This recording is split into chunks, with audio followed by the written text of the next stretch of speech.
Welcome to the Football Thunders podcast. Nice to see you all. Of course, as usual, sponsored by Let Us Talk, the mental health football charity, and Proper Blokes Club, walking for mental health. I'm back this week. I've not had such a busy week, so I'm here with me. Joining me tonight, Dan Finch. Good evening, Dan. Hello, peoples. And Ryan Scott. How are we doing, Ryan? Guten Tag. Guten Tag. This evening we have got for you, well, this show we have got for you our favourite foreign teams and why we like them, and there are some bizarre ones heading your way. Teams you randomly dislike for no particularly intelligent reason. Is there a team out there that you dislike something stupid? Last week, goalkeepers, and I missed that one. It's a shame because I'd have taken you back to the 60s and 70s with some of the keepers I had lined up. And but we're going to look at best right backs this evening. A tough one, I found. I found this really tough because I've seen a few and I keep coming back to one name. It's horrible. I hate it for it. Pick, bench, sell. I haven't a clue how this works, but apparently I will know. I've been told a bit about it, but I'm not sure. Shithousery of the week. Dan, as the czar of shithousery, has picked, and I think he's picked an absolute beauty because I've got a rough idea where he's going, but Ryan has no idea. So shithousery, we'll explain what shithousery is. How would you explain shithousery, Dan?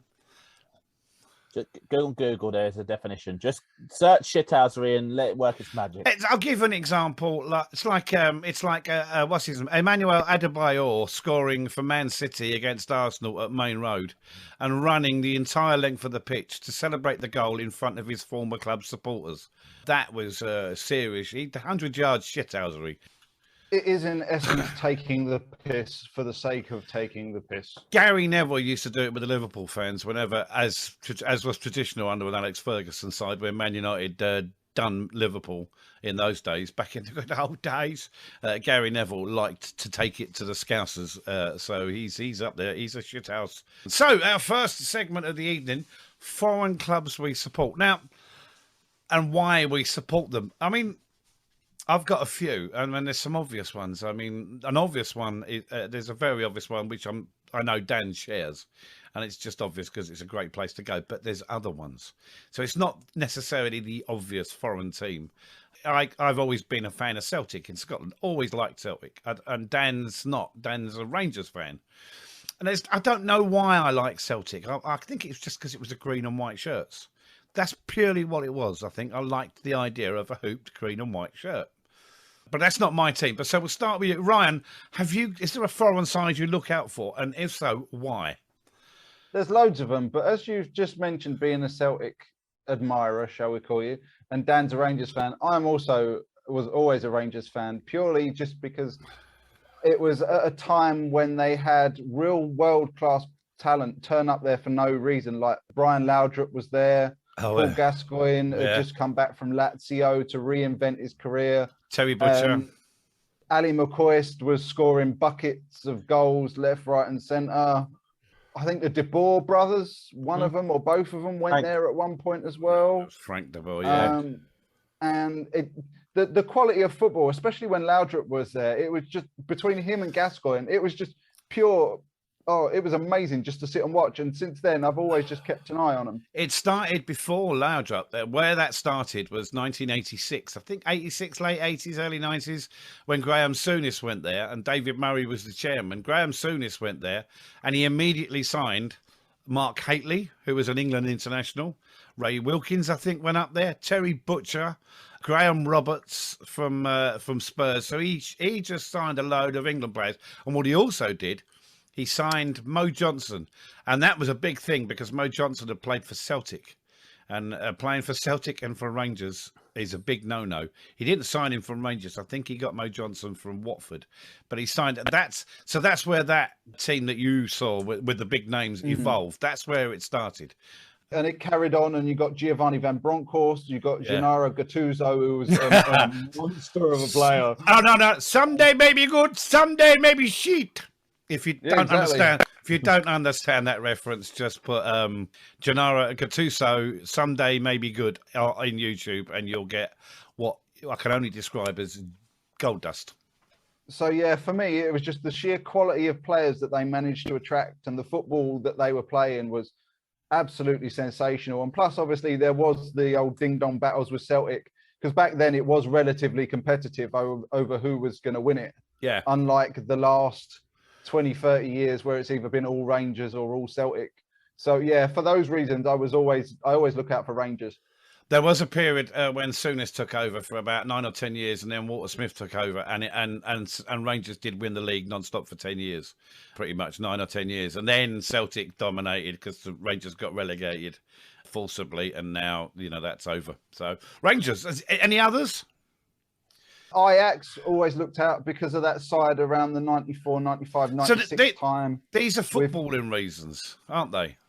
That Yeah, you like but these clubs. You can't help but admire them. I mean, just look at that side from football. I haven't got a side that I just look at and think, oh well. I have one in this country, but again, it's for football reasons. But Go on. Sorry, it's just Preston North End. I've just got a real affection for Preston North End because they've always taken Man United's kids and given them a decent career once we've decided they're not good enough. David Healy, John Macken, they've always produced decent managers as well. David Moyes obviously being the big standout one during Preston. Josh Harrop recently, who I thought was a fantastic talent. Who then Beckham played his first league game on loan at Preston. Crewe was another team that would take Man United rejects. David Platt was rejected by Man United and went to Crewe. Going back to Ajax, just look at that side, the way that they brought them all through at once. You don't win anything with kids. Well, Man United did it, and so did Ajax, because that team was, we discussed it on the last pod, I think, me and Dan, and it was described as football in filth. The just sheer level of talent, Cliver, Overmars, Seedorf, Davids, Reisinger, Blind, the list just, Van der Sar, the list just went on and on. So for those, and obviously AC Milan, because the sheer level of talent that went through AC Milan, from Roberto Baggio to Franco Baresi, Maldini, George Weah. I'll never forget George Weah picking up the ball in his own box, beating an entire team and slapping the ball in the back of the net. If you've never seen it, go onto YouTube and Google George Weah's best goals. That's beat the team. George Weah brings to mind a little bit of shithousery that went on, and that's George Weah had a cousin. Did you know the story? Yeah, was it Ali Daei or something? His name Ali was? Daei, and George Weah phoned up Graham Souness, who's a manager at Southampton, and says, my cousin's very good, and he sent him over. And Graham Souness, rather than put him into training, put him on the bench and brought him on and gave him 15 minutes, worked out he was a pile of cack and took him off. Shithousery by George Weah in my book. So, yeah, so those are my predominant foreign teams. I always keep an eye out for Shakhtar Donetsk as well. No particular reason. I think it might just be the orange kit. You love Fred more than anything. And Fred. The last one would probably be Palermo, just because they play in bright pink, and I've never seen anybody else play in absolute bright pink. Okay. So there you go. There's a couple of non-footballing reasons, really. Right, Dan, let's go for you. Should we get Hertha Berlin out of the way early doors? Yeah, Hertha, I think, are one that me and you have been. We've both been to 2 games, and Berlin as a city is just wonderful. Yeah, it's our favourite city. And your first game, how old were you? Your first game? 9, 10, 9 or 10. Yeah, and we were relatively sober that day, weren't we? Yeah, and then we went back 2 years ago, and that was less sober. That was much less sober. You fell asleep on a wall outside the ground after the game. Josh passed out on the tube on the way back. So... can we not mention Tube, Berlin, and my journey home? That was possibly the worst tube journey of my life. Was the one from Heathrow, which is a story and a half. That's a story for after the podcast, because Ryan will enjoy. But we want to tell it on the podcast. That is a whole podcast of its own. That one journey from Heathrow Terminal, whatever it was, to where I escaped the tube train at Hammersmith Broadway. Let me tell you. But Berlin. So Berlin is a given because I took you there as a kid. You had no choice, really, did you? No, but the whole thing around that football club, we love it, don't we? The atmosphere at the game, stadium, the city itself, the stadium's fantastic. We even caught a Hertha Berlin under-23 game against Dortmund, Yeah. didn't we, while we were there, which was Yeah. fantastic for free. Tour of the stadium before, and the other good thing is when you get to there's a big fan park outside, and there's bars, and you bump into English stag doos, and it's just brilliant. And there was a bar playing 80s music and it was just brilliant. We had a great time. So that's Hertha Berlin. That's a given, and that's for the reason is that I took you to we went to Berlin a fair few times. And eventually we got to a game, and we'll be going back again and to watch NFL as well. I'll tell you right now. So other foreign teams that you like and why? So obviously we've ticked off Rangers. Mine is this is a weird reason. Go on. So there's two reasons for it. Rangers. One's football, one's not.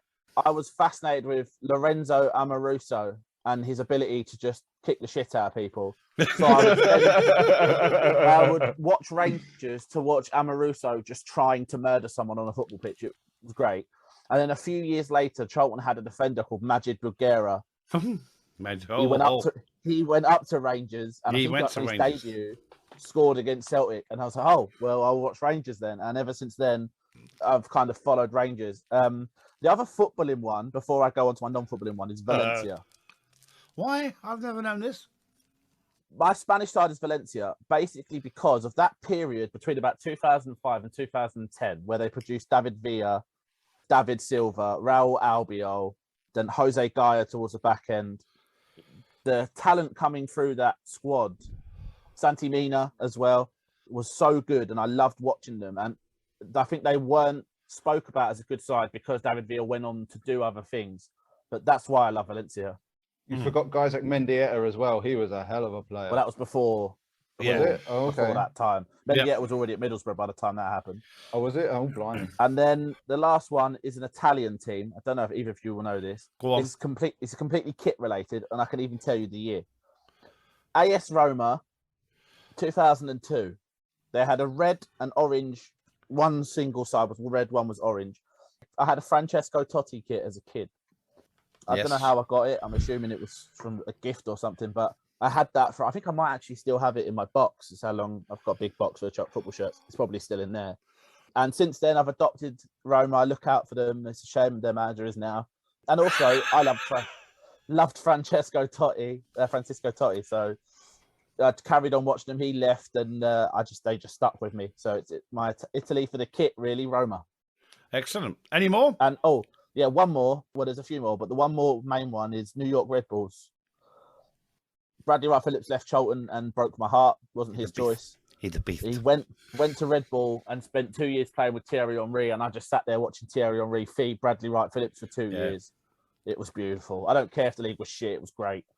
It was. But it confirmed that we knew Bradley Wright Phillips was a goal scorer, out and out poacher. Because we'd seen him at close quarters at Charlton for a long time. And brilliant. So, New York Red Bulls. Any more? The other one I will mention, because we talked about FM before, is Auxerre. Felipe Mexes, Djibril Cissé, Championship match 2004. No, you had me at Mexes. Since then, I've always kept an eye on Auxerre just because I remember signing Cissé and Mexes vividly for some reason when I imagined Manchester United on Championship match. Because I probably advised you to take Mexes. I signed Mexes and Cissé and won everything that walked with those two in my team. So he wasn't the best defender. He wasn't the best defender on FM, but he just fitted. He played football. He was a good ball playing defender. He was great. And so that's your list, is it? Yeah. Maybe. Right. Here we go. So Hertha Berlin, obviously, mine. Before that, I used to have a thing about SV Hamburg. I quite like them because Kevin Keegan signed for them in the late 70s, and I thought, I like that. The Ajax team of the early 70s, the Johan Cruyff side, when they won the European Cup, I can vividly remember just being captivated by the shirts first. That's the first time I'd seen a shirt like that. But then the way they played football, it was total football. It was the original total football. They would have beaten the living daylights out of the other Ajax team. Trust me, let me assure you of this. They would have scared the living crap out of them. They were superb. And Cruyff doing that turn. The Cruyff turn, which so many people practiced and ended up arse over elbow because of it. So Ajax were an early one.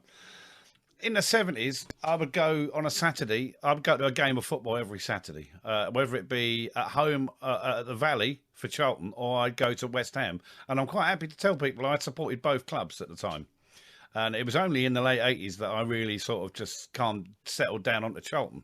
But I would go to West Ham's games. I went to, in 1975-76 season, I went to every home game that West Ham played in the European Cup Winners' Cup. And I saw they were always 2 or 3-1 down from the first leg, West Ham, and they always played the living daylights off the park. But there was one team that I really got taken with, a Finnish team. And they're called Larden Reapers. And it wasn't anything to do with their kit. It was nothing to do with how they were played football, because they were crap. But they did this pre-match routine where they got in a huddle and did this knees up thing, and goodness knows what. The West Ham fans loved it. The whole place was erupting in howls of laughter with their pre-match warm-up. The only thing I've ever seen similar to it was Charlton's warm-up when Mark Fish and Sean Bartley. Yeah, and that was put to music. But this was bizarre. So I've always followed Larden Reapers since that day. They're a Finnish side. They're crap. They won. They fluked the Finnish Cup one year, and that's all they've really done ever since. But I've always had a soft spot for them. Another team I always look out for, because I've been there, is Aarhus in Denmark. I've never seen them play. I always look for their results. Always look for their results. And a Portuguese side that I kind of keep an eye out, simply because a legend managed them. And that legend's name was George Costa. And he went to Braga. And George Costa was only with us at Charlton for 6 months, but man alive, he kept us up that season without a shadow of a doubt. And one of the best defenders. He was a no-nonsense, absolute beast of a player. He played for Porto against Man United in that game that Jose Mourinho came into public view, because this was the season before, a couple of seasons before, because he was playing at Porto and the manager didn't like him, and so he wasn't playing, and he wanted to play in the 2002 World Cup. So he came on loan to Charlton in January, and young Fish cost a fortune, which was the best back line until we had, what was the Sucks Fanny one, or the Fanny one? Probably shouldn't go there. Yeah, no, you can do. Go on, what was it? Johnson suck young Fanny. There we go, Johnson. Johnson, young suck young, Rod Fanny. I was I at Charlton? I think I was. Yeah, I was just. No, you'd have gone. I was gone, and I think the club were probably relieved I'd left from Coventry, because I spent about 6 months saying we've got to sign Fanny, because we put together a team of footballers with filthy names, and Rod Fanny was on it. And along with Ralph Minge, who was a goalkeeper in Belgium.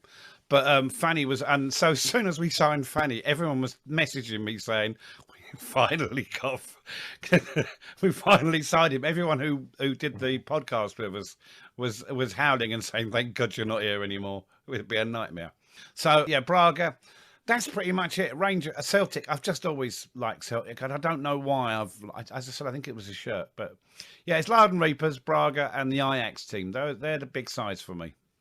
I was going to say, it was another English club, but just a little tiny shout out for the formerly Walton and Hersham Football Club, from back when I was living there, and I used to go and play at Stomp on Lane when the ground was closed, because I was a young man going to school there at the time. The ground was closed. I got quite friendly with the groundskeeper and was allowed onto the pitch to play football with my friends late on a Saturday night, early Sunday morning, depending on when the game was on. So unfortunately, they're not. I think they've been dissolved and are now Walton Casuals or something now.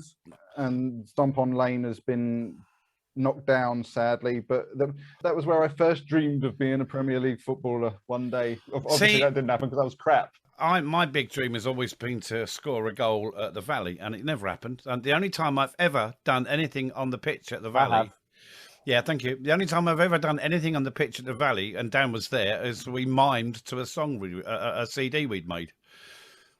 So I've never actually stepped out in anger in a kit in that pitch. Dan has, because I've got the photograph of him lined up for the team photo. Twice. You've done it twice now.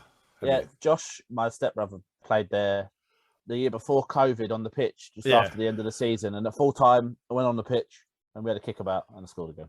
I kicked a ball on the Valley, and that was at the Monday after the playoff final, when they had the Valiants, the homophobia day, and the Charlton Live team were playing, and I was on the pitch at one stage chatting to them, and the ball came over, and I just passed it back. So I've kicked a ball in anger on the Valley surface.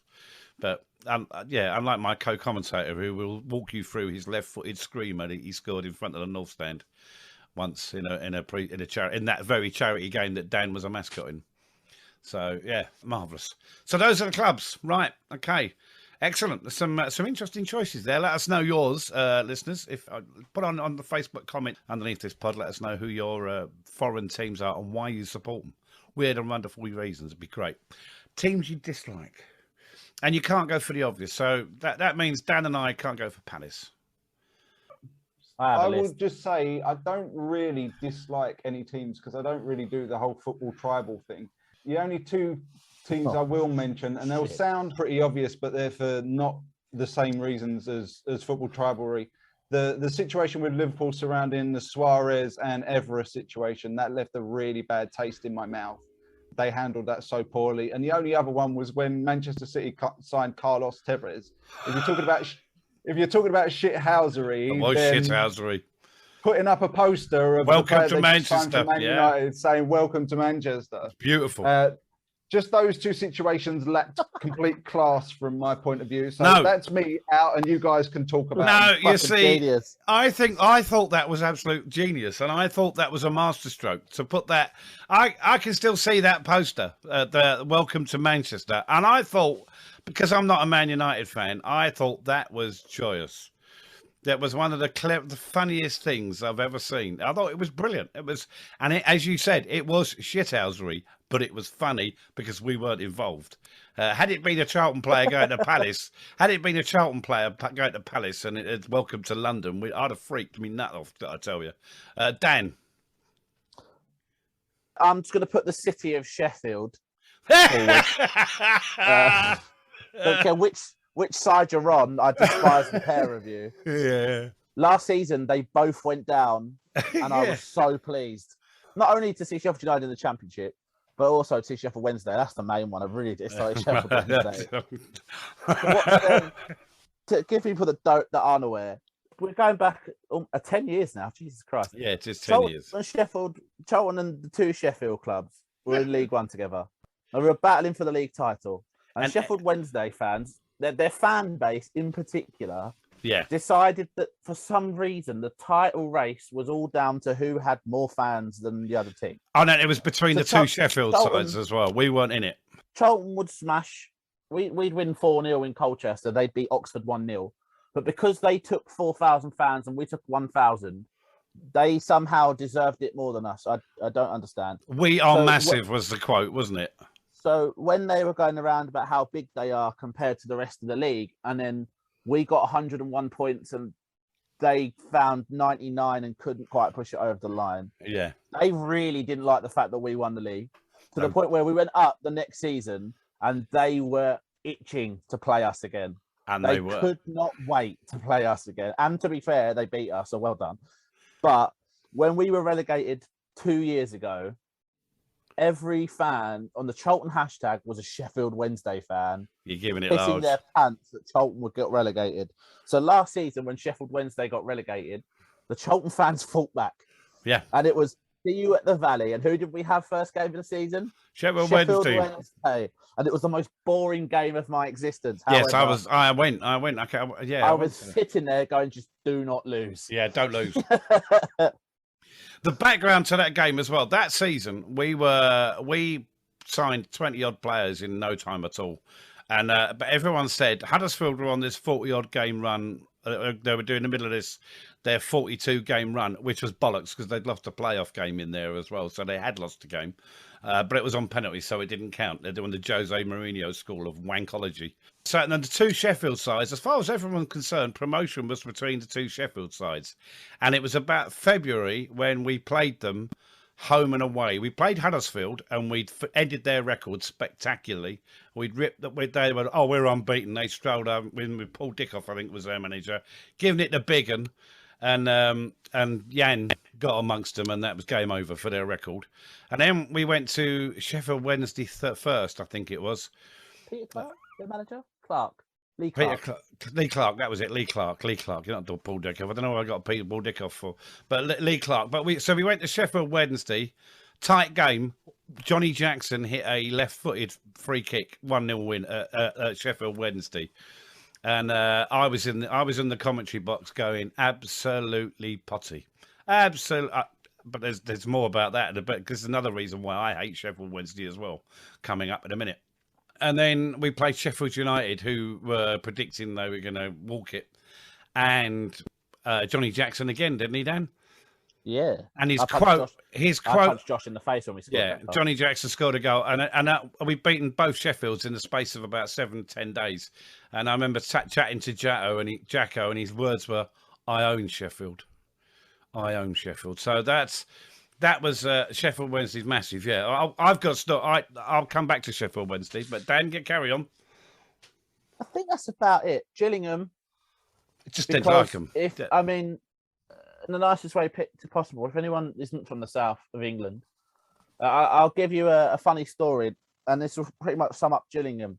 I was on a train once, actually going to see Pete with my then girlfriend, and this lady got on the train. 5 different kids. She had one shoe, clothes that were ripped. The kids were awful, and she had a 3-legged dog, right? And I wish I was making this up. She got on the train. She got on the train at a place in just about in Kent called Slade Green. And we sat on this train. I watched her walk past. I turned to my girlfriend at the time and went, "I will put £20 on anything that she gets off in Gillingham." And she laughed and was like, "Oh, you hate Gillingham." But I said, "Trust me, she's getting off at Gillingham." So we pulled. I can't remember the stop is before Gillingham. I think it's Strood. Yeah. And she started to move, and I got a bit excited. I thought, I'm on here. She didn't get off at Strood. As we pulled into Gillingham Station, she went, "Fucking hell, come on!" Got up, walked towards the door, and I spent the rest of the train journey there. And I got off in Gillingham to change to Sittingbourne. Yeah. I spent, I think, the next half hour of that journey trying to breathe because I knew she was from Gillingham.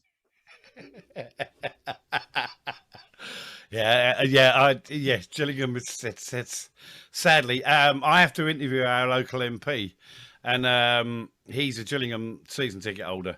For the last 5, 6, 7 years, when I've interviewed him, I've always, as he's left, I went, "Oh, mind the gap," because there's always a points difference between. I just need to clarify again. That explanation I gave, 100% true, even with the dog with 3 legs. All right. Are there any other teams other than Gillingham because of their ill-dressed, poorly limbed animals? Anyone else? I mean, I don't hate Sunderland. I quite like their fan base. However, I love to beat them. Yeah, but we've been in their minds. We've been living in their minds since 1998, and they hate it. And Arsenal, their fan base seem to think they're amazing. Just someone tell them you shit and just get on with it, right? Yeah, Arsenal are a bang average. Any more? No, that's it, I think. Okay. Obviously, Palace is a given, but we're not allowed to have Celtic. that because it's just. I dislike Rangers for obvious reasons because I'm a Celtic. I like Celtic. Anyone in Germany, I can't stand Bayern Munich. I really cannot stand Bayern. They just arrogant bastards. Can't stand them. Never liked them. Always been arrogant. And I'm having nothing to do with them. And I want them to lose every game. I want to see them relegated. I just want to see everything go wrong for Bayern Munich. Cannot stand them. Yeah, sorry, Ryan. I'm actually going to give 2 in 1. I don't like Madrid and I don't like Barcelona, not for footballing reasons, but purely just for the way that, like, financially they can get away with blue murder and have debts written off. It's just not football. Those two clubs should be completely bankrupt by now and out of business. I don't like it. All this borrowing 1 many billion and then the Prince of Spain comes along to Real Madrid and says, "Oh, you've got 500 million debt." Oh, all right. So I've got a problem with that because, I understand that. But what about clubs that their owners have bought the club by loaning from the club to pay for the club? That's a bit off, isn't it? Yeah, Burnley did that, didn't they? That was weird. You say it's a bit off. I suppose in football respects, it is. In business respects, it's fucking genius. You Oh, don't it's pay for a genius. It's just penny weird. and you make a fortune. The only thing that I will say in You defense don't of the spend a penny. Glazers is, yeah, the only thing I will say in defense of the Glazers is they've made the money back, so it's paying for itself. Yes, I don't like the amount of money they're taking out of the club at the end of every financial year, but to be fair to them, they've made enough money to keep the club going and to spend what each manager's been given about 300 million quid under Yeah, them. So I think you need to look at the fine print and find out how much when the Glazers go, the club owes the Glazers. Let me assure you on that one. Don't be looking at that one and thinking it's Burnley. a good deal. I think the Burnley deal, didn't Burnley get taken over the beginning of last year? Very similar. Yeah. I think they ended up paying. I think it was something like 500 grand because they'd lent the rest of the money. They've got the rest of the money from Burnley themselves. Well, Matt Southall wasn't involved, was he? Right. Yeah. So I've said that. Yeah, Bayern Munich's the first one. Dislike them intensely. Gillingham for similar reasons to Dan. Go on, Dan. I was just going to chuck in there because they just popped into my head. One other team that going back a segment I like. Yeah. I've since the tragic incident, I actually looked out for Chapecoense in Brazil. The fact that they not only came back to continue to play in the Copa Americana, they've also, I think, recently been promoted back to the top division again. So that's brilliant. That's good brilliant on because they lost their entire squad, didn't they? No one survived really, pretty much. They lost everyone in that. Yeah, I remember that. Yeah, clubs. I've always had a bit of a soft spot for Man United. I hate to say this because of my brother. Because of him? No, my brother Bill was a Man United fan, and he explained to me why he liked Man United, and it was the Munich air disaster. And he said, you know, and it's a similar thing to that club. You know, so I'm not anti-Man. I don't like to see Man United struggle. I hate that. I think they should be challenging, but I don't like their owners because I think their owners are a bunch of shysters. But that's besides the point. Clubs I dislike. Sheffield Wednesday. There's a variety of reasons with Sheffield Wednesday. Started with that season in League One, but it then goes to the Championship. I'm commentating. I'm sat with my co-commentator Terry, and on my left-hand side is the goalkeeping coach Ben Roberts. And there's a couple of journos from local journos. There's a guy called Kevin Nolan, who is, Dan will tell you, is one of the best writers going. And he's an amazing old fella. And he's a brilliant old school journo. And he's superb. So we're all in there. And Charlton, I think it's the season. I think Power was still in charge. Is this the Sordell game? When we went 2-0 down. Yes. Yeah, this is so. It was Jose Riga. Jose Riga had taken over from Chris Powell had been sacked. And in this game, we had to win this. We had to get a result in this game. We were banging relegation trouble. After 10 minutes of the game, we're 2-0 down. Ben Roberts has turned to me, the goalkeeping coach, and his actual words were, "We're so fucking down, it's unbelievable. We're relegated. That's it. The season over." And I'm trying to commentate, and Terry's on, and I'm trying to do summary at that time. And then Terry hands over to me, and this is a well-known fact that when Terry and I commentated, Terry didn't get the goals, didn't get the important goals, always on my shift. It's in there. And at 2-0 down, Marvin Sordell suddenly popped up and scored. It was 2-1. Marvin Sordell. He didn't do Sordell, but for that day, I thank him. And then miracles are miracles in the first half. We get a second goal. It's 2-2, and we're celebrating. Now, where the press box is at Hillsborough is slap bang in the middle. What are you looking at? He's looking at something. It's slap bang in the middle. Dan, what are you looking at? It's worrying me. Sorry, the NFL just... Odell Beckham. Come back to it. Go, right. So the press box is slap bang in the middle of the main stand, right above the dugouts, and it's a tier above the dugouts and the tunnel. And you're surrounded by. You're in normal seats, other than they've got a desk, but you're surrounded by the locals, which is yeah. So it's 2-2, and then miracle of miracles, Marvin Sordell scores a third goal. We go 3-2 up. At this point, frankly, I'm on commentary and I've lost the plot. And so myself, Ben Roberts, Terry, my man, our media team, Kevin, the journalist, have all up, standing up, going, "Get in there!" and giving it the big one.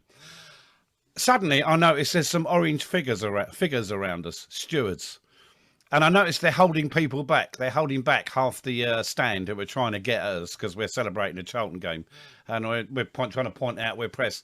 I thought nothing of it. Half time comes, we're still leading 3-2, and their head of communications says, "You lads are going to have to calm right down because we can't have this." And I went, hold on. I'm commentating on a game. My job, I'm paid. My job is to give the passion over what's going on the pitch, and that's what I do. You can't tell me not to do that. I've got a right. It's in my. If you just go and look at the Football League contract, I think you'll find there's nothing you can say. I'm not doing anything. I'm not swearing. I'm just doing my job. Go away. He wrote to the club and complained about us. And I have to say, fair play. The club got the letter, showed us the letter, and threw it in the bin. I hate Sheffield Wednesday for that reason. That reason alone. For write, how dare they write and complain because we beat them? That's all it is. It's jealousy. And also, I hated Gary Megson was the other thing at Sheffield Wednesday. After we beat them 1-0, the Jacko goal, in the tunnel area, waiting to interview Chris Powell. Because I always had a one-to-one with Chris Powell. Rather than I didn't go into the press conference because I was the club's media, and I had an access all areas pass, and I could go anywhere. Nothing anyone could do. This steward come over and said, "You can't stand there. Manager's coming through. He doesn't like people in a tunnel." I said, "I'm waiting here because I need to grab Chris Powell. I work for Charlton. I'm waiting for Chris Powell. It's got nothing to do with Gary Megson." And he went, "He'll get the ump with you." And I said, "I don't give a shit. Tell us what happens. I'm not moving. I'm waiting for Chris Powell. I've agreed to meet him here after the press conference, and I'm going to meet him here." Well, no, Megson won't have it. And I went, "Bring it on. Just go away." And Megson came round and gave me a really dirty look, and he was chanting on about it for a while. But so I hate Sheffield Wednesday. Don't think there's anyone else I hate really. That's it. I think I'm out. Are we all done with hatred? I think so. Best right backs. Who wants to lead on this? I've got a ton here, so you knock yourselves out, and then I've got a load. It's tough. How many have you got, Dan? 1, 2, 3, 4, 5. I've got 7, and then I've got one that people mention that I'll tell to fuck off that Pete will already know. Was Danny Elvis already? Was Danny Elvis? Dan? Yeah, no. Dan's actual quote about Danny Elvis, and it's a quote that stuck with me ever since he said it. Danny Elvis, he's actually shit. That's the only quote I've ever heard from Dan on Danny. He's actually shit. He's hated him from day one. Never rated him, have you? Well, he's a right back that can't defend. Me and Ryan have had this discussion about Wan-Bissaka and the England right backs. Danny Alves is a right winger. I'm sorry, he cannot defend. He could never defend. Don't tell me he's the best right back in the world of all time. Okay, well, come on, let's have your right backs, Dan. So Danny Alves is at the top, written Danny Alves / fuck off. So we'll move on. I've known about this. This hatred has been there from day one. The first time he saw Danny Elvis play, he just despaired. And it wasn't just he's actually shit, isn't it? It was like a despaired. He's actually shit. It was because it was the World Cup in South Africa, and they were talking about him as if I'm watching Lionel Messi, but at right back. Like this geezer is making every tackle. They're stopping. Like if it wasn't Danny Alves, they'd be 4-0 down against like Egypt. Like no, it's just not going to happen. If he didn't play, it doesn't matter. It's Egypt. But anyway, as we're on Brazilian right backs, we'll start with Cafu. Yeah. Me and Ryan, I don't know when. I think it was quite an early podcast. Discussed going back and watching old tape. Me watching old videos of players that I liked as a youngster. Yeah. And we're talking about. I slagged off Ronaldinho saying he wasn't the player I thought he was. Go on. But watching back that Brazilian team, Cafu really was the player I thought he was.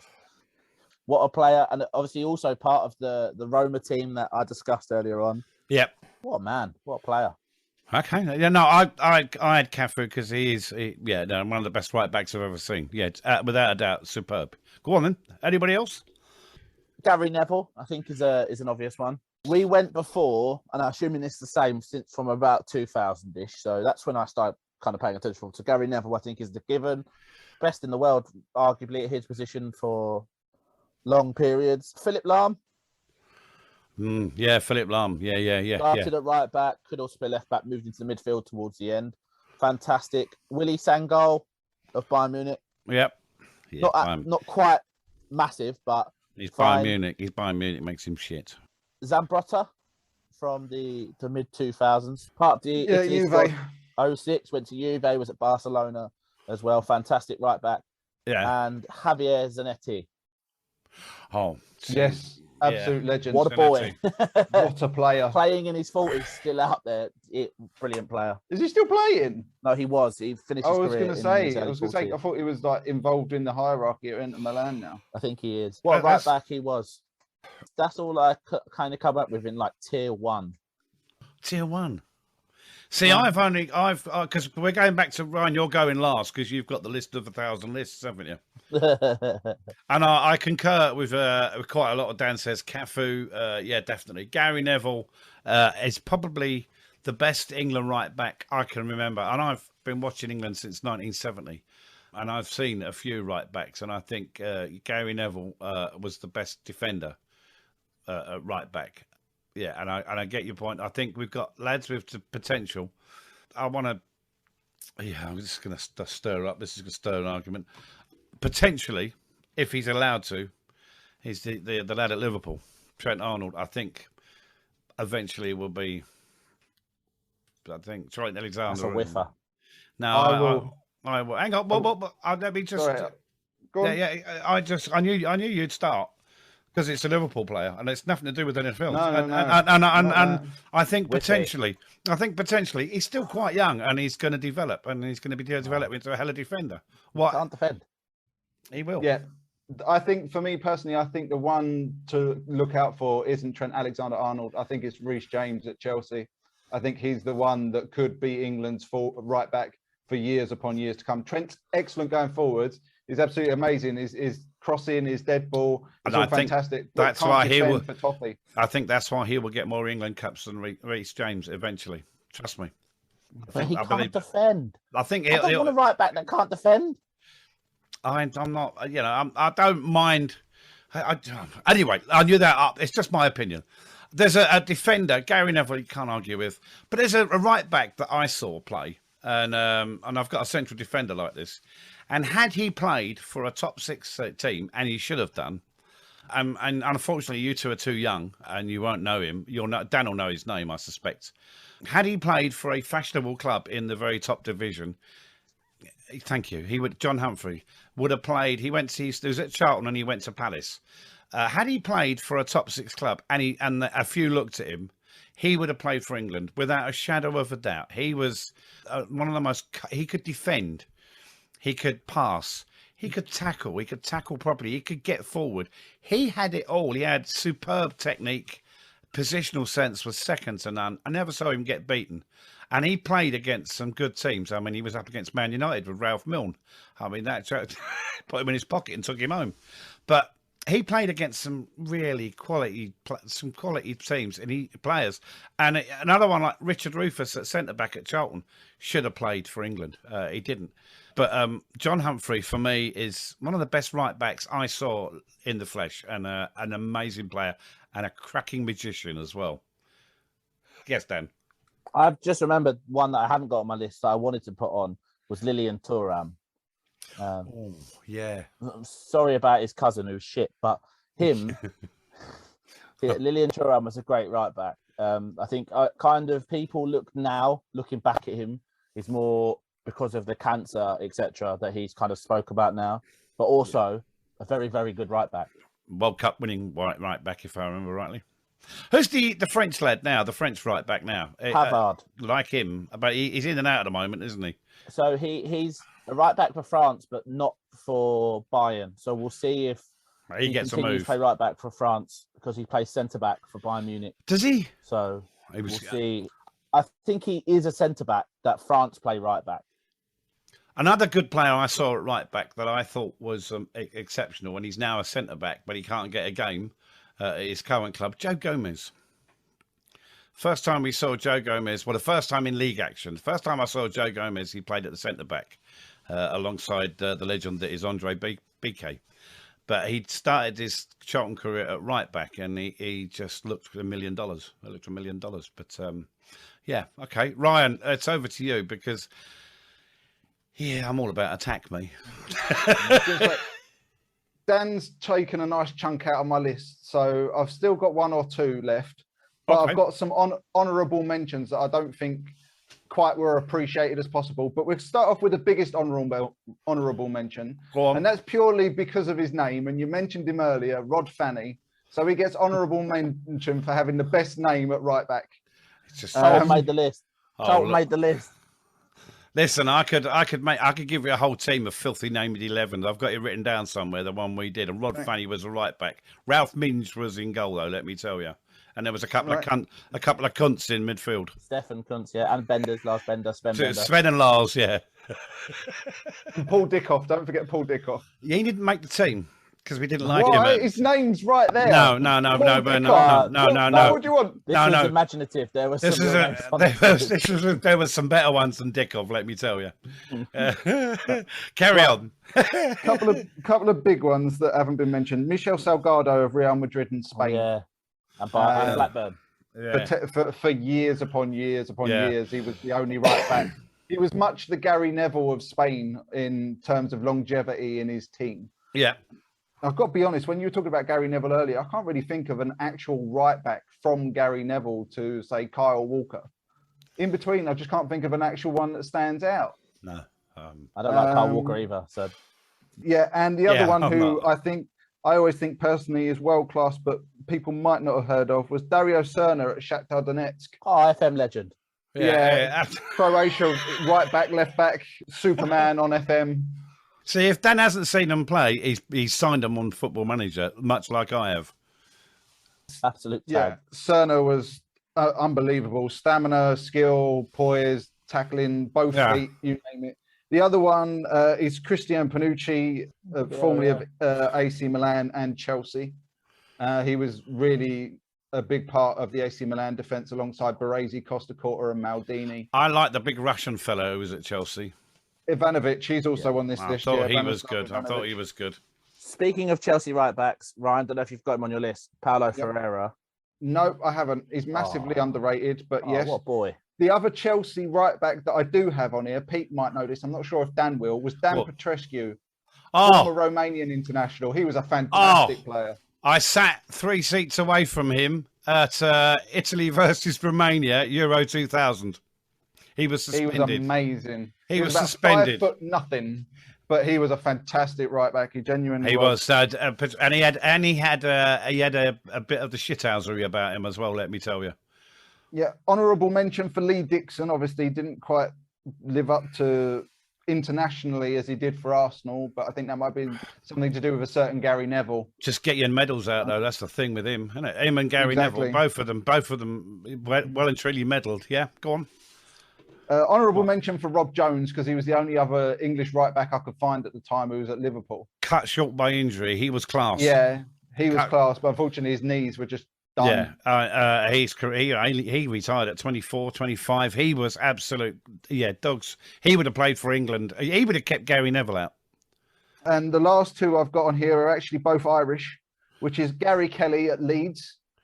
I think he deserves a big shout out. He was a part of that Solid. Champions League side Solid. for Leeds. Yeah. And the other one was Stephen Carr when he was at Spurs, another Irish international who was very, very good. I thought you were going to say Seamus Coleman. I was going to A leave. chunk.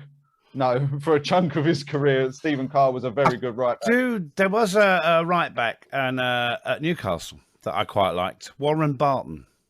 He was, Sorry. you Not in laugh. agreement with that one, but you have your. I said I quite your liked. opinion. I think Yeah. it was half decent. I mean, yeah. And the only other one that I can think of, just off the top of my head, Tony Hibbert. no, is actually an Inter Milan legend, which is Bergamy. Pete might know of him. Yep. He was a defender who was hard as nails. He could play anywhere across the back four. He didn't. If you looked at him, he just it looked like a bloke off the street. He looked bang average, and he wasn't the tallest defender either. The But trouble guy with was an absolute monster. the trouble with me in this is I like a defender. I mean, I like a no nonsense defender, but I prefer an attacking player. I don't, and so that's where when we get to attacking players, I'll be all over it. So I'll struggle a bit with defenders until we get to central defenders. I'm fine, and left backs, but right back, I mean, just find. For me, left back picks itself, but we'll go. Yeah, well, we'll come on to that. Yeah, I think it does, and I suspect I think we'll all probably go for one of those. No, there's a few. There's a few. There's an Irish option that I think is up there, and there's an English option as well. But yeah, right backs is difficult. I mean, I look for different things because I'm an attacking minded and I like my attacking football. I don't worry about the defending so much, which is why I think I like why I like Warren Barton as a player, because he was in that Newcastle side who couldn't defend to save their lives, cost them the title. By Christ, they entertained, and that's why I like the lad at Liverpool, because I like to see players get forward, regardless of where they are. Go on, you got one more. Go on. Yeah, just last one. I've just seen it right in the middle of the list. Was Michael Reisinger, former Ajax and AC Milan right back, part of that impressive team Ajax that then vacated all at once and basically split itself between Italy. 3 or 4 of them went to Milan, and a couple went to Juve, and a couple went to Inter. So yeah, he's the last one on my list for right backs. Excellent. So we've got a good selection of right backs there. Excellent. So next week we're going to do left backs. Yes, Dan. Yes, we'll do left backs next week. But Dan, do you now want to take over? We're going to play that game. Is this like Snog, Marry, Avoid? Yes. Yep. Murder, Death, Kill, or whatever. Oh, right. So what happens here? So I will start, and I'll give you 3 options. We'll start with Ryan. I'll be nice. All right, so I'll give Ryan. It can be shit or good. Doesn't matter. I'm going to give Ryan 3 right backs I don't like. See what he does. Yeah. And he's got to pick one. He has to start one, bench one, put one on the bench, and sell fuck one off. Right. Okay. And to be fair, last week with the goalkeepers, Dan done me up a kipper because he picked probably the 3 best goalkeepers in the world at the moment, and they said pick one. Oh, that would be fucking cruel. Come on. In fairness. Oh, so the Tsar of shithousery has come up with this shithouse game, is he? Yeah. Right. Say no more. Say no more. Say no Crack more. on, Dan. Go on, let's have it. So, your options, Ryan. Glenn Johnson. Toilet seat thief. Kyle Walker. Oh, and Mika Richards. Oh, piss off. Come on. Oh. Right, oh, geez. Right. Well, I'm selling Michael Richards because by the time he was about 28, he was done and dusted. His knees were buggered. Yeah. And as much as I enjoy hearing him laugh, that's all you hear when he does every single show in the world ever right now. On Micah Richards, you've got to go and listen to Test Match Special podcast from about 3 weeks ago, where they had Carlos Braithwaite. He's a Man United fan, by the way, West Indies cricketer who won the T20 World Cup in India. We're not talking about T20 World Cups. Yeah, no, hang on. But Carlos Braithwaite, and he was on with Mark Chapman for a cricket chat. Micah Richards had been on before talking football. And he just stormed into the studio because he wanted to say hello to Carlos Braithwaite. So they had a 5-10 minute chat on air with Carlos, and Mark Chapman said, "Look, what we'll have to do is we'll have to do a podcast with the 2 of you together in the same room." And they did it, and it was and it's been released this week, and it is hilarious, and it's a loving by the 2 of them, but it's very good. They talk football and cricket. Dan, you'll enjoy it. Right, carry on. So we're going to sell, if I can sell Michael Richards, I will. I'm not sure anyone will buy him with his bum knees. I'm going to bench Glenn Johnson. I'm going to start Kyle Walker. I wasn't a big fan of Glenn Johnson particularly. I thought he was a little bit overrated. I know he came through West Ham quite young and then got a big move early to Chelsea. Too early, do you think? Yeah, I do. And I think Kyle Walker's just proved himself at City over and over and over again at this point. So Glenn Johnson could have done with another couple of seasons at West Ham just to learn out of the main spotlight, do you think? Or absolutely. He played 54 times for England. That's depressing. There's hope for me, yeah. That tells you who else was around when he was playing those 54 games. That's what it tells you. Micah Richards. Yeah, I like the guy, but I don't rate him as a player. Right, come on in, Pete. We're gonna talk to you with one. Oh, coming in. Lee Dixon. Oh, so I've got to give it to Dan, have I? No. Yeah. Don't worry, Dan will come back to you. You're picking yours. Right, okay. Right. Lee Dixon, Gary Neville, or Gary Kelly? Oh, that's straightforward. Gary Neville starts. Lee Dixon's on the bench, and Gary Kelly can do one. Gary Neville could do one, yeah. Gary Neville starts. I didn't say Philip Neville. I said Gary. No, yeah. If it was Philip Neville, he'd be sold. But Gary Neville, I just think Gary Neville's the best right back I've seen in an England shirt in the last 20 years. Lee Dixon was a close second to him. Lee Dixon was unfortunate; would have a load more caps if Gary Neville hadn't been around. Gary Kelly, bang average for me. It was good, but he was average. So I'd sell him quite cheerfully. Lee Dixon on the bench. Gary Neville will be starting. Thank you very much for and his leadership qualities as well. Gary Neville. Right, Despite Dan, despite the fact that Gary Neville was responsible for my niece at the time not getting Peter Schmeichel's autograph. I won't forgive him for that. And Dan, it's my turn for revenge on you because you did me up a kipper last week. You ready? Mhm. Right. Javier Zanetti, Philip Lahm, Oh, or Lilian Thuram? My word. I was waiting. Oh, for you I to say see it. I see how this fucking works. I want some of this next week. Oh, it's I was expecting shithousery. you to- I was expecting you to say Cafu. and he It's was gonna be my start. shithousery right there. If you'd have dropped Cafu on that last one, it'd have been Cafu starting. So it's Zanetti, Lahm, And Thuram. and Thuram. Oh. So this is tactical. So I'd start Zanetti Ooh. and I'd bench Philip Lahm. My word. Because, And you are no, hang on, hold on. Because justify this. Fucking hell. because and it is a because. It's because Because of the Philip Wizard of Oz. Lahm All can right. play in multiple positions, Yeah. right? So then he has an option as a bench that can come on God, I, can across the smell, back four in the midfield. I can smell his drop money, hasn't That's my reasoning. Lilian Thuram is a fantastic player. I'm not denying that. But for me personally, I've had Philip Lahm for his versatility on the bench. If we're talking just right back, like he can only come on and play right back, then fine. So, Then it's Thuram. But in general, it would be start Zanetti, bench Lahm, and Thuram goes. Oh, sweet, sweet revenge. I like how that works. I can't wait for next week. So do I get to pick 3 for someone next week?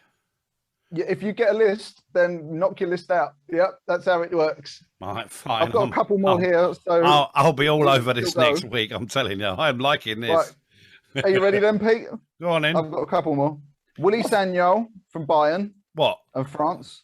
is this? Am I doing pick, sell, Yeah, pick, bench, and sell yep, twice? yep. We're You going to can- go until we've done the list out. Oh right, Willie- you're going to stitch me up here. Willie Sagnol from Bayern, Yeah. Michel Salgado from Real Madrid, or Gianluca Zambrotta from Juventus. Oh, that's easy. Zambrotta, I'll pick. I'm selling Sagnol. Yeah. Yep. Wow. Yeah. World Cup winner, Euros winner. Yeah. So yeah, World Cup winner. So was Daniel Alves, wasn't he?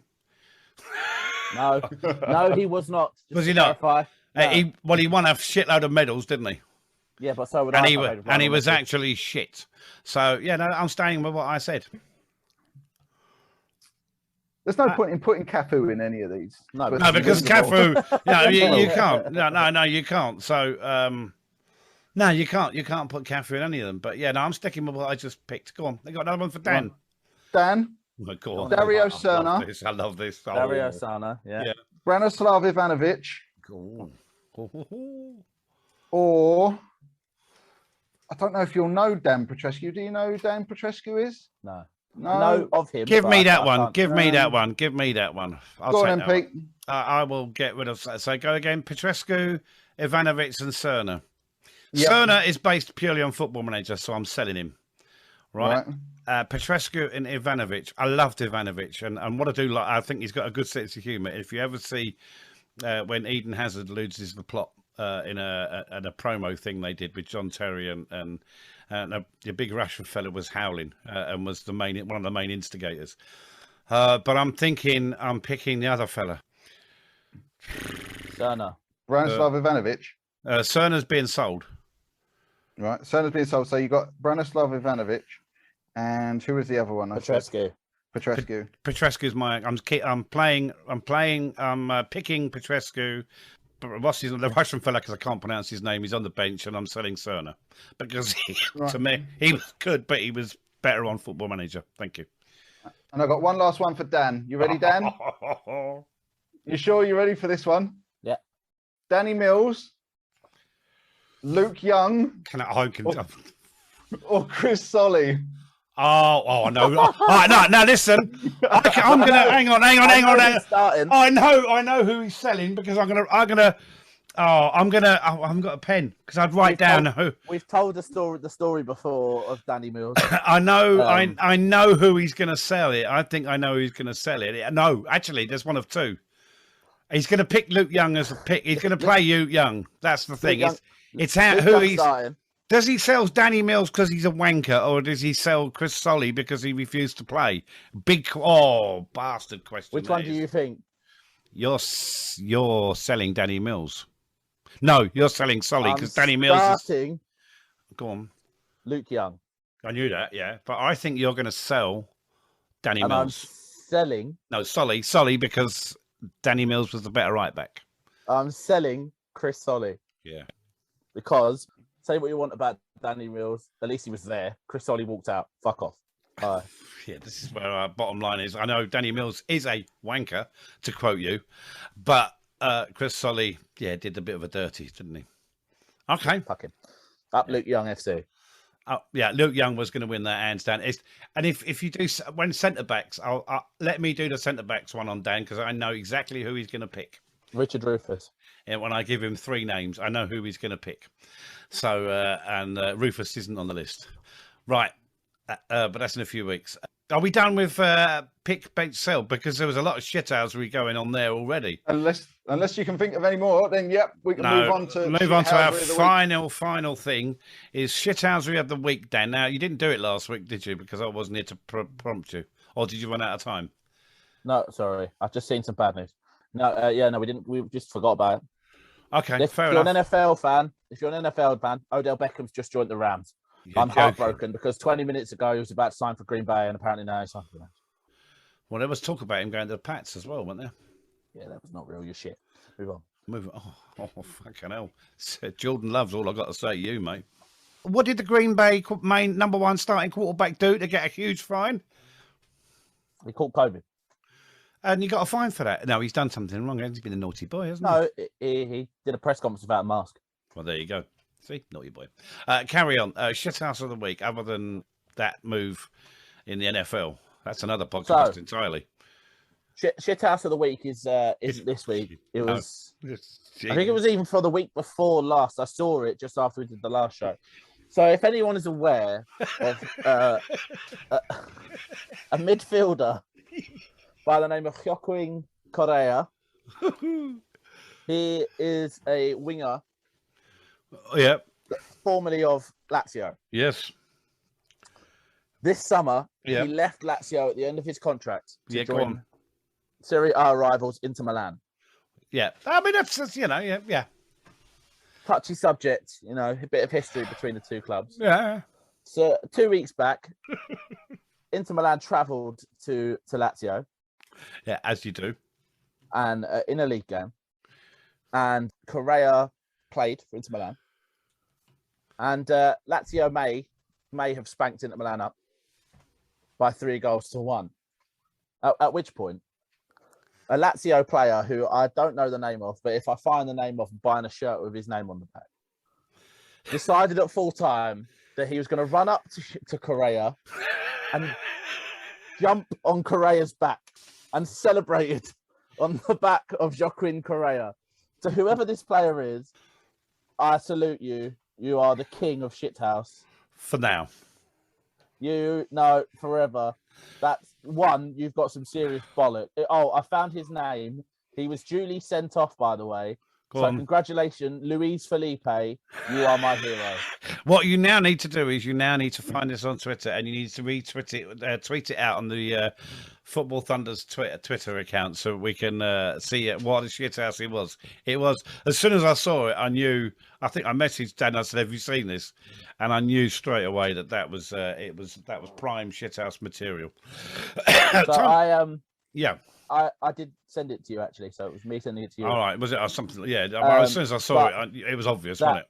There's a football account. If anyone wants to follow it on Twitter, It's beautiful. that pretty much does my job for me. It's to be honest. beautiful. It's beautiful. It's called @Footy Rustling, and it's literally called Football Shithousery.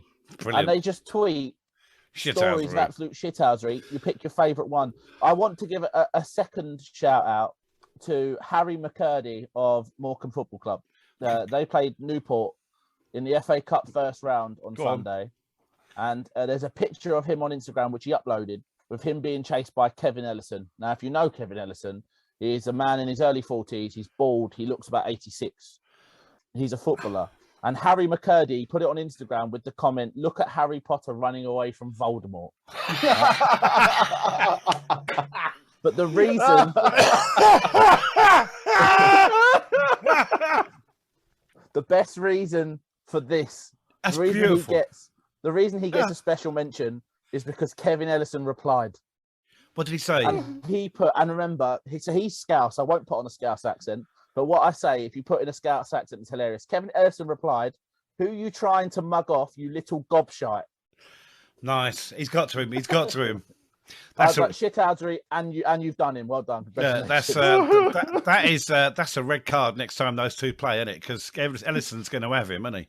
Without a there's going to be a tackle there, won't there? There was another little bit of shithousery during the week. Lyle Taylor.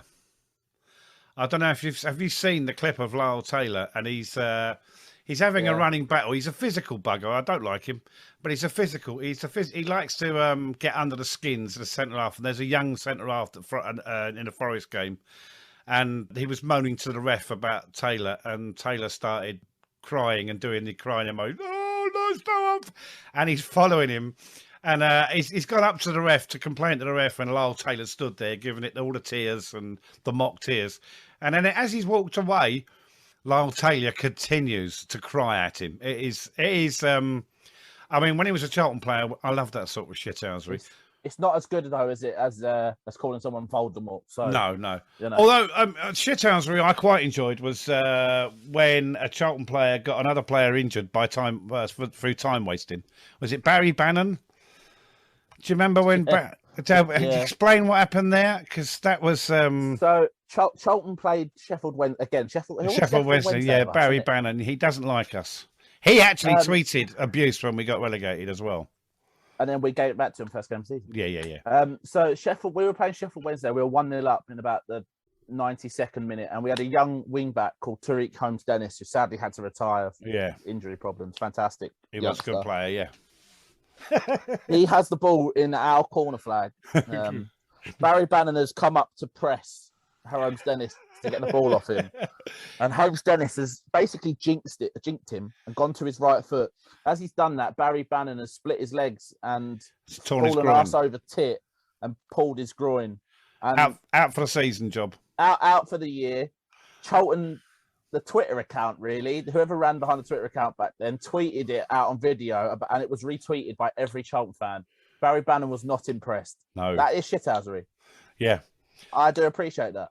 There was another Charlton shithousery. Tony Watt, in the last seconds of a game, went to the corner flag and he spent 3 minutes. 26 seconds holding the ball up by the corner flag. And the club, again, who do like a bit of shithousery, and I know who it is, and they love a bit of shithousery, this particular individual who works at the club, they put it together and they put a clock on it and they timed it and they put it out as a tweet, and it was beautiful, and it's shithousery. Genius. Yes. The Charlton Twitter account is capable of shithousery, let me tell you. They did it with Bournemouth as well. Well, Bournemouth were coming to the Valley. We were going down, I think. Were we going down? We go down so much I don't know anymore. Yeah, and Bournemouth came to the game if they were promoted, all but by maths. And there was a mathemat and that Bournemouth tweeted after the game that they'd won the week before Charlton game. That's it, we're promoted. And Charlton tweeted immediately.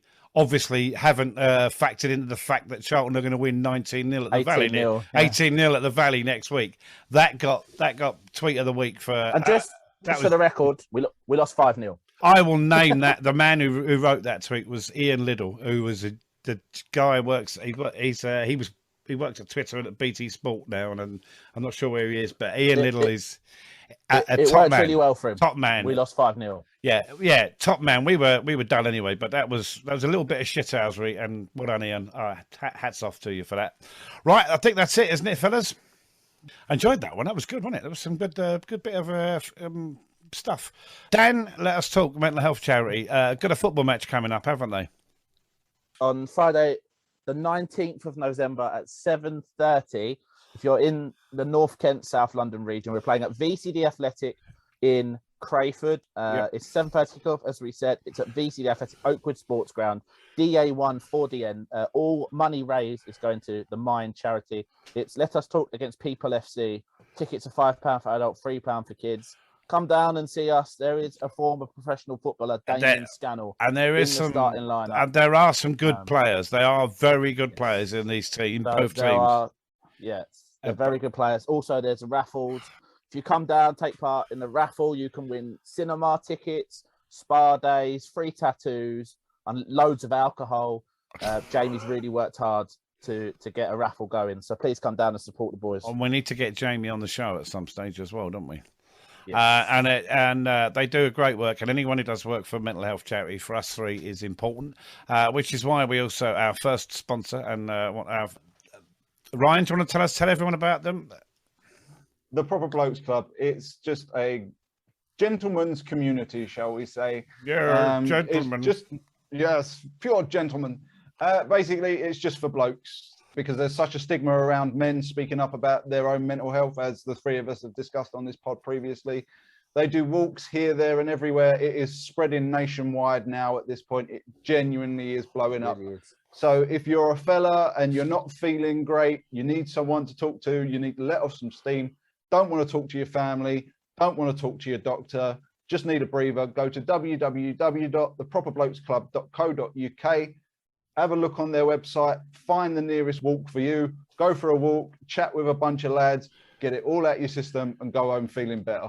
And there are more and more walks being added all the time. It's expanding as we speak. So they're doing a terrific job, and it'd be good to get them on the pod as well. But I'm waiting for them to be free.